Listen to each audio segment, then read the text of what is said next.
ನಮಸ್ಕಾರ ವಿದ್ಯಾರ್ಥಿಗಳೇ, ನಿಮ್ಮ ನೆಚ್ಚಿನ ಗಣಿತ ತರಗತಿಗೆ ಮತ್ತೊಮ್ಮೆ ಸ್ವಾಗತ.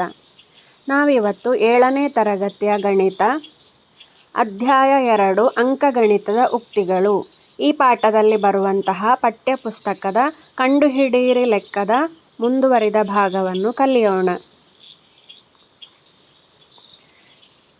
ಈಗ ನಾವು 2ನೇ ಪ್ರಶ್ನೆಯನ್ನು ನೋಡೋಣ. ಕೆಳಗಿನ ಪ್ರತಿಯೊಂದು ಅಭಿವ್ಯಕ್ತಿಗಳಿಗೆ ಅಥವಾ ಉಕ್ತಿಗಳಿಗೆ ಒಂದೊಂದು ಕತೆ ಅಥವಾ ಸಂದರ್ಭವನ್ನು ಬರೆಯಿರಿ ಮತ್ತು ಅವುಗಳ ಮೌಲ್ಯವನ್ನು ಕಂಡುಹಿಡಿಯಿರಿ.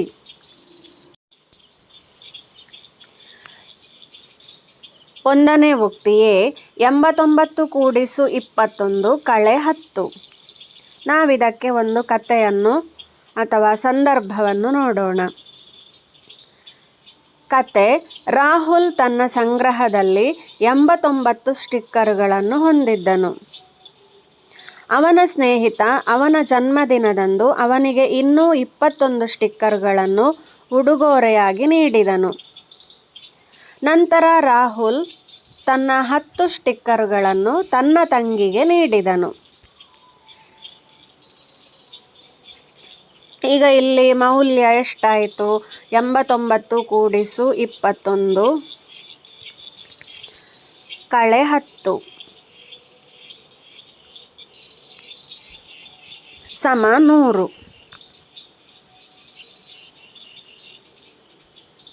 ಇಲ್ಲಿ 89 ಕೂಡಿಸು 21 110 ಬಂತು. 110ರಿಂದ 10 ಕಳೆದಾಗ 100 ಬಂತು. ಎರಡನೇ ಉಕ್ತಿಯನ್ನು ನೋಡಿ. 5 ಗುಣಿಸು 12 ಕಳೆ 6. ಈಗ ನಾವು ಇದಕ್ಕೆ ಒಂದು ಕತೆ ಅಥವಾ ಸಂದರ್ಭವನ್ನು ಮಾಡೋಣ. ಇಲ್ಲಿ 5 ಪೆಟ್ಟಿಗೆಗಳಿವೆ ಮತ್ತು ಪ್ರತಿ ಪೆಟ್ಟಿಗೆಯಲ್ಲಿ 12 ಪೆನ್ಸಿಲ್ಗಳಿವೆ. 5 ಪೆಟ್ಟಿಗೆ ಇದೆ, ಒಂದೊಂದು ಪೆಟ್ಟಿಗೆಯಲ್ಲಿ 12 ಪೆನ್ಸಿಲ್ಗಳಿವೆ.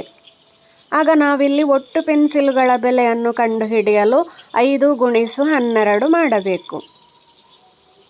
ನಂತರ ಸ್ನೇಹಿತನಿಗೆ ನೀಡಲು ಪೆಟ್ಟಿಗೆಗಳಿಂದ 6 ಪೆನ್ಸಿಲ್ಗಳನ್ನು ತೆಗೆಯಲಾಯಿತು.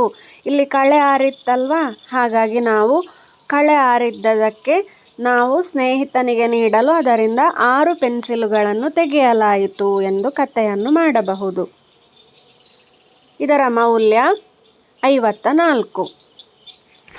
ಸಿ 4 ಗುಣಿಸು 9 ಕೂಡಿಸು 2 ಗುಣಿಸು 6. ಇದಕ್ಕೊಂದು ಕಥೆಯನ್ನು ಮಾಡೋಣ. ಒಂದು ತೋಟದಲ್ಲಿ 4 ಸಾಲುಗಳ ಹೂವಿನ ಹಾಸಿಗೆಗಳಿವೆ ಮತ್ತು ಪ್ರತಿ ಸಾಲಿನಲ್ಲಿ 9 ಸಸ್ಯಗಳಿವೆ.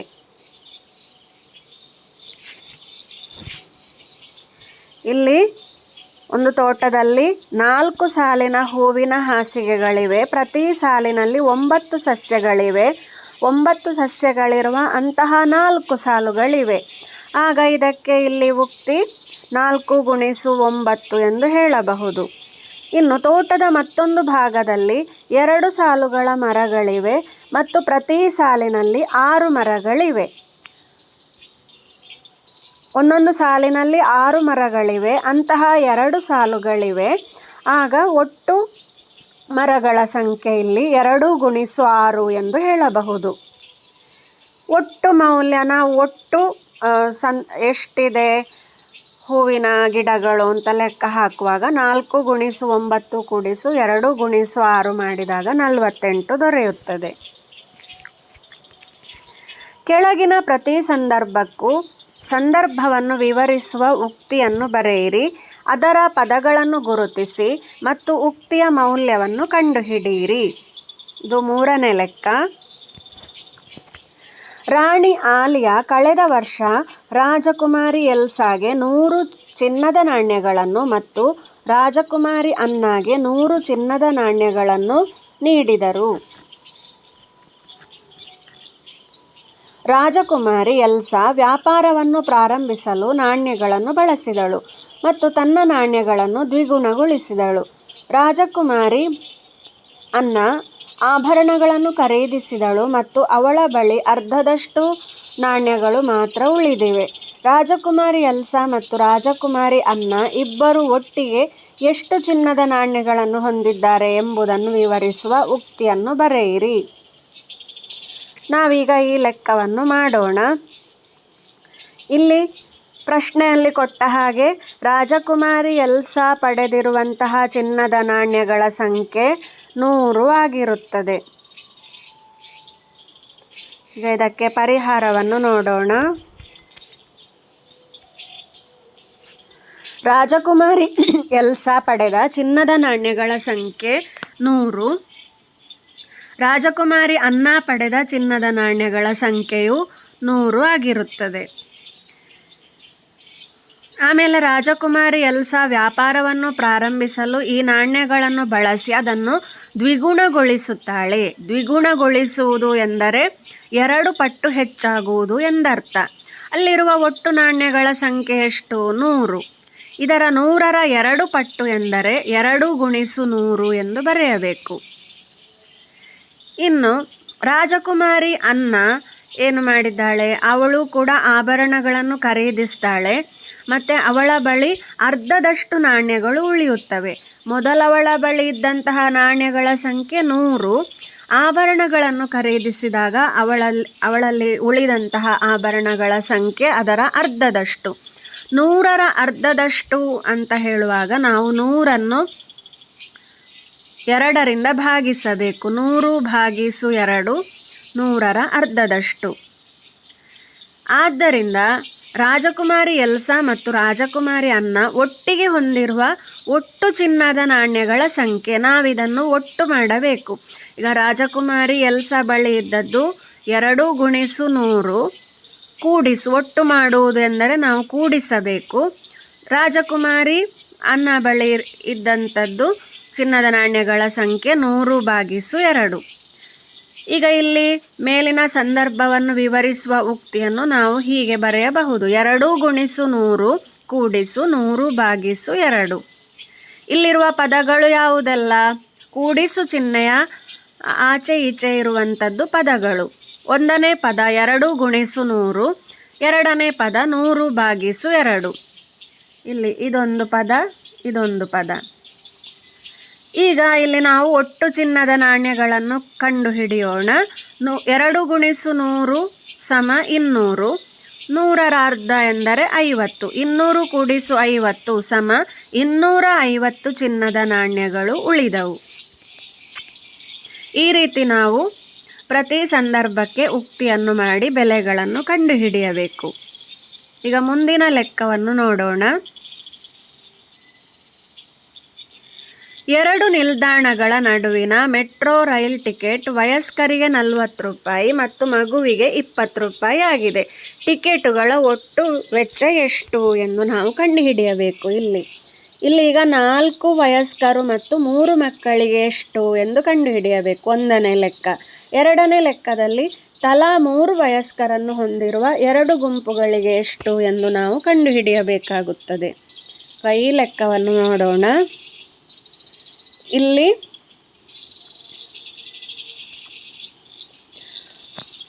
ಒಬ್ಬ ವಯಸ್ಕನಿಗೆ ಮೆಟ್ರೋ ಟಿಕೆಟ್ ದರ ಎಷ್ಟು? 40 ರೂಪಾಯಿ.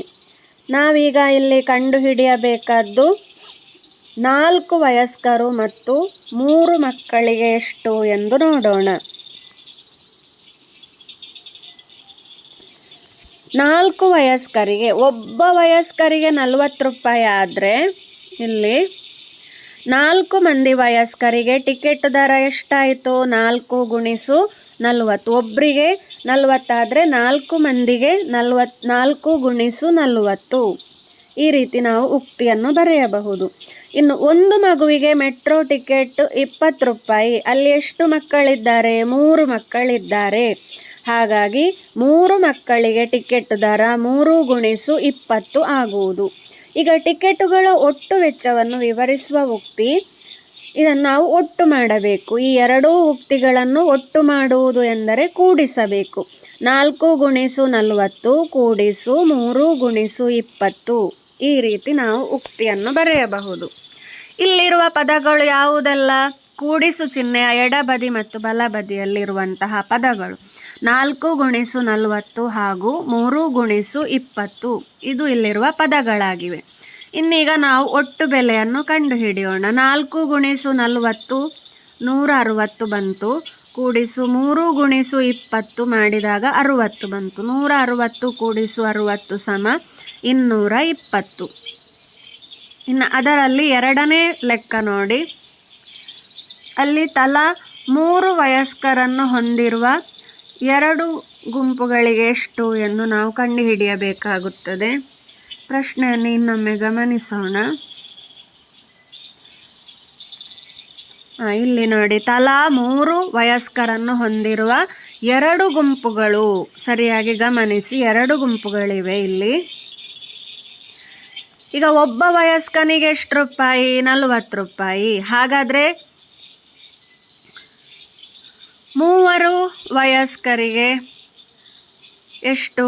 3 ಗುಣಿಸು 40. ಈಗ ತಲಾ 3 ವಯಸ್ಕರು ಹೊಂದಿರುವ 2 ಗುಂಪುಗಳಿವೆ. 2 ಗುಂಪುಗಳಿದ್ದ ಕಾರಣ 1 ವಯಸ್ಕರ ಗುಂಪಿನ ಉಕ್ತಿಯನ್ನು ನಾವು ಆವರಣದೊಳಗೆ ಈ ರೀತಿ 3 ಗುಣಿಸು 40 ಎಂದು ನಾವಿಲ್ಲಿ ಬರೆಯಬೇಕಾಗುತ್ತದೆ. ಇದು ಒಂದು ಗುಂಪು, 1 ವಯಸ್ಕರ ಗುಂಪು. ಹಾಗಾಗಿ ನಾವಿಲ್ಲಿ ಆವರಣದೊಳಗೆ ಇದನ್ನು 3 ಗುಣಿಸು 40 ಎಂದು ಬರೆಯಬೇಕು. ಅಂತಹ ಎಷ್ಟು ಗುಂಪಿದೆ? 2 ಗುಂಪಿದೆ. ಆಗ ನಾವು ಇದಕ್ಕೆ 2ರಿಂದ ಗುಣಿಸಬೇಕು. 2 ಗುಂಪಿದ್ದ ಕಾರಣ 2 ಗುಣಿಸು ಆವರಣದ ಒಳಗಡೆ 3 ಗುಣಿಸು 40. ಈಗ ನಾವು ಇದನ್ನು ಗುಣಿಸಿದಾಗ ನಮಗೆ ಬರುವಂತಹ ಉತ್ತರ 2 ಗುಣಿಸು 3 ಗುಣಿಸು 40 ಮಾಡಿದಾಗ 120 ಬಂತು. 2 ಗುಣಿಸು 120 ಸಮ 240. ಇಲ್ಲಿ ಉತ್ತರ 240 ರೂಪಾಯಿಗಳು.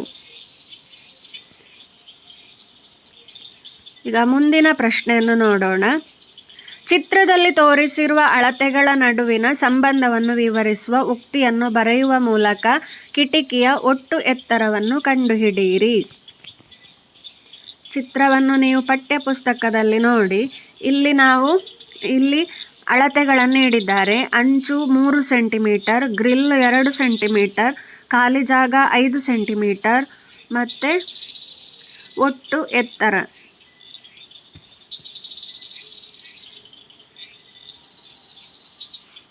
ಈಗ ನಾವು ಕಿಟಕಿಯ ಒಟ್ಟು ಎತ್ತರವನ್ನು ಹೇಗೆ ಕಂಡುಹಿಡಿಯಬಹುದು? ಅಲ್ಲಿ ಖಾಲಿ ಜಾಗ ಎಷ್ಟಿದೆ ನೋಡಬೇಕು. ಅದನ್ನು ಪ್ರತಿ ಖಾಲಿ ಜಾಗದ ಅಳತೆಯಿಂದ ಗುಣಿಸಬೇಕು. ಗ್ರಿಲ್ಗಳ ಸಂಖ್ಯೆ ಎಷ್ಟಿದೆ ನೋಡಬೇಕು. ಅದನ್ನು ಗ್ರಿಲ್ಲಿನ ಅಳತೆಯೊಂದಿಗೆ ಗುಣಿಸಬೇಕು. ಅಂಚುಗಳ ಸಂಖ್ಯೆ ಎಷ್ಟಿದೆ ನೋಡಿಕೊಂಡು ಅಂಚಿನ ಅಳತೆಯೊಂದಿಗೆ ಗುಣಿಸಬೇಕು. ಆಗ ಇಲ್ಲಿ ಉಕ್ತಿ ಹೇಗಾಗುತ್ತದೆ? ಖಾಲಿ ಜಾಗಗಳು ಒಟ್ಟು 7 ಇದೆ. ಹಾಗಾಗಿ 7 ಗುಣಿಸು 5 ಕೂಡಿಸು ಗ್ರಿಲ್ಲುಗಳು 6 ಇದೆ. 6 ಗುಣಿಸು 2 ಕೂಡಿಸು ಅಂಚುಗಳು ಕೂಡ 2 ಇದೆ. 2 ಗುಣಿಸು 3. ಇಲ್ಲಿರುವ ಪದಗಳು ಯಾವುದೆಲ್ಲ? 7 ಗುಣಿಸು 5, 6 ಗುಣಿಸು 2 ಮತ್ತು 2 ಗುಣಿಸು 3. ಈಗ ನಾವು ಇದರ ಉತ್ತರವನ್ನು ಕಂಡುಹಿಡಿದಾಗ 35 ಕೂಡಿಸು 12 ಕೂಡಿಸು 6 ಸಮ 53 ಸೆಂಟಿಮೀಟರ್. ಇದು ಕಿಟಕಿಯ ಒಟ್ಟು ಎತ್ತರ 53 ಸೆಂಟಿಮೀಟರ್ ಆಗಿರುವುದು.